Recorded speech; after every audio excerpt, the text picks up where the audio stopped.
From the earliest days of human agriculture, when the first farmer planted the first seed in the Fertile Crescent almost 11,000 years ago, the development of crops and spread of food technology have resulted from the insights and innovations of individuals around the globe. From Dayu, the emperor who first channeled raging rivers in China to allow agricultural production, to Chanukya in India, who documented early agricultural enhancements, to Hatshepsut, the female Egyptian pharaoh who began horticultural trade. Agriculture flourished and spread, traveling over Roman roads, the Silk Road, and on Persian, Arabian, and African trade routes. In the 19th century in Europe, science leapt forward to become the multiplier of the harvest. Pasteur in France prevented germs and bacteria from spoiling food. Von Liebig and Haber and Bosch in Germany developed fertilizers. And Gregor Mendel, an Austrian monk, first identified the laws of heredity. In the United States in the 20th century, Henry A. Wallace and Norman Borlaug led enormous advances in plant science and breeding. Geneticist Barbara McClintock discovered how genes move on chromosomes during breeding, and how certain genes are in fact responsible for physical characteristics. And then in 1953, the discovery of the DNA double helix by Watson, Crick, Wilkins, and Franklin set the stage for agriculture to shift from the Green Revolution to the Gene Revolution. It is here that the three 2013 World Food Prize laureates began to write the next chapter in the evolution and the revolution of science and agriculture. I am particularly happy that on the 60th anniversary of the discovery of the double helix structure of the DNA molecule, three very eminent biotechnologists, starting with Professor Marc Van Montagu and Mary-Dell Chilton and Robert Fraley, their work has been recognized, and they will be receiving the World Food Prize. This is very appropriate because I think the science of genetic engineering, the new biology, new genetics, has certainly opened up completely new opportunities. Marc Van Montagu was born in Ghent, Belgium, and grew up in a working-class family. From an early age, physics and chemistry fascinated him. He was the first in his family to complete high school and go on to university studies. He attended Ghent University, where he studied biochemistry. He earned his PhD in biochemistry and continued his own research with friend and colleague Jeff Shell. Dr. Van Montagu and Jeff Shell began working with the plant disease known as crown gall and the soil bacteria Agrobacterium tumefaciens. In nature, these bacteria infect plants. In 1974, the two scientists unlocked the mystery of how the bacteria infect plants. They proved that the bacterium actually transfers a piece of its own hereditary material to the DNA of the plant, which was a groundbreaking discovery. That DNA was located on a molecule called a plasmid, and was named the T plasmid, which stands for tumor-inducing plasmid. The scientists realized at once that they had found a messenger that would allow them to modify plants genetically. We tried to understand why a bacteria was inserting DNA in plant cells. So we did the fundamental research, found that this bacteria does gene engineering, proved that, and then instead of inducing malformations on the plants, we could deliver new genes that give new properties to plants. Mary-Dell Chilton, who grew up in North Carolina and Illinois, didn't take her first science class until high school in Hinsdale, Illinois. But it soon became evident that science was her calling. DNA fascinated her, and when she and her husband moved to the University of Washington in Seattle, she became involved in work to identify the cause of the crown gall disease in plants. Following the Ghent University team's discovery of the T plasmid, the puzzle remained to find the exact piece of DNA that transferred traits.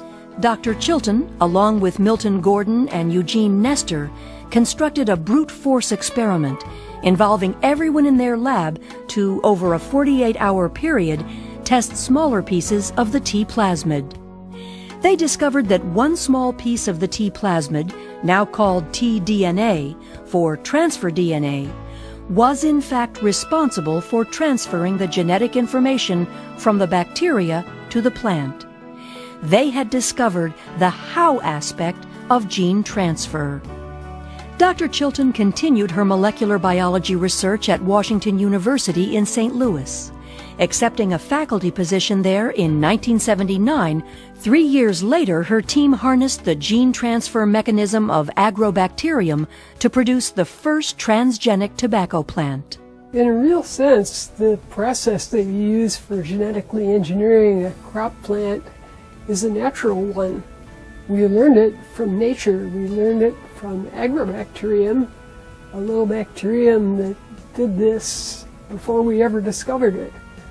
All we did was learn how agrobacterium manages to put a gene into a plant, and we copied that process. We exploited a natural process to put genes into plant cells, genes of our choice, to benefit the farmer and the end user of that plant. Robert T. Fraley grew up on a small Midwestern farm in central Illinois, where his parents raised both crops and livestock.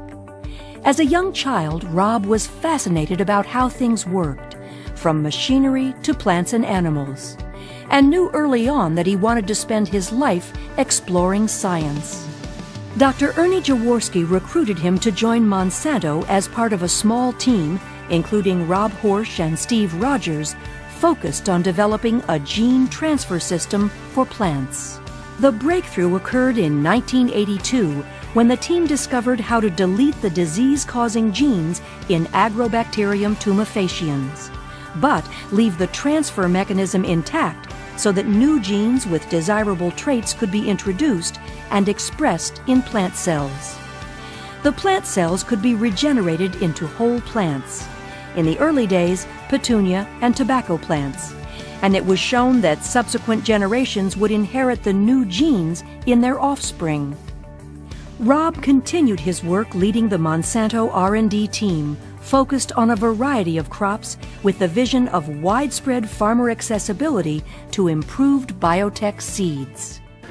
The bottom line is all these farmers are using this because it works. It helps them reduce their risk to control their bugs and weeds and improve their yields.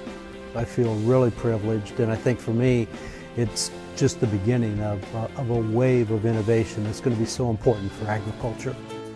30 years ago, in 1983, plant biotechnology rocketed to the forefront of the scientific world. When Van Montagu, Chilton, and Fraley each presented the results of their independent pioneering research on the successful transfer of bacterial genes into plants and the creation of genetically modified plants at the Miami Biochemistry Winter Symposium. Since then, they have all continued to lead groundbreaking research. And today, biotech crops are grown in nearly 30 countries around the world on over 400 million acres, making biotechnology one of the most rapidly adopted new tools in the history of agriculture. Marc Van Montagu went on to found 2 biotechnology companies: Plant Genetic Systems, best known for its early work on insect-resistant and herbicide-tolerant crops, and Crop Design, a company focused on the genetic engineering of agronomic traits for the global commercial corn and rice seed markets. In 2000, he also founded the Institute of Plant Biotechnology Outreach, with the mission to assist developing countries in gaining access to the latest plant biotechnology developments, and to stimulate their research institutions to become independent and competitive. Mary-Dell Chilton was offered the opportunity to start the biotech arm of Ciba-Geigy Corporation, now known as Syngenta. She established one of the world's first industrial agricultural biotechnology programs, leading applied research in areas such as disease and insect resistance, as well as continuing to improve transformation systems in crop plants. She has spent the last 3 decades overseeing the implementation of the new technology she developed, and further improving it to be used in the introduction of new and novel genes into plants. Dr. Fraley and his team in 1996 launched the first biotech-developed soybean resistant to the herbicide glyphosate, known commercially as Roundup. When planting these Roundup-ready crops, a farmer was able to eliminate the weeds while the soybeans thrived. This was followed by the commercialization of insect-protected cotton and corn. In leadership positions at Monsanto, currently as Executive Vice President and Chief Technology Officer, Dr. Fraley has played a major role in charting the course for the company's research direction, including the decision to enter the seed business that has led to access to biotechnology products for farmers around the world. The 21st century presents the single greatest challenge in human history. Can we sustainably feed the more than 9 billion people who will be on our planet by the year 2050? The answer is complex and uncertain, as we also face increasing climate volatility and the constraints of depleted natural resources. As farmers, particularly poor smallholder farmers, face drought, flooding, pests, plant diseases, and saltwater intrusion from rising seas, the scientific insights and innovations of these three individuals offer enormous hope that this greatest challenge can be overcome. For their breakthrough achievements in discovering and pioneering biotechnology, Marc Van Montagu, Mary-Dell Chilton, and Robert T. Fraley truly deserve to be named the 2013 World Food Prize laureates.